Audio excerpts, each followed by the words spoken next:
So in this apartments.com tutorial video, I will be showing you guys how to find studio listings for rent here on apartments.com. So once you open up apartments.com, type in your location, in this case Toronto for this example, and then press on search.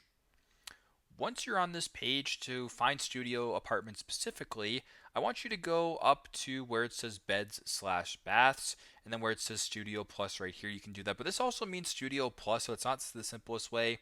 The simplest way to do it would be to go to all filters right here, and where it says studio right here, just press on studio just like that. Press on search, and there you go. This is an example on how you guys can refine your search to find studio apartments for rent here on apartments.com. Thanks again for watching, and I hope this video helps.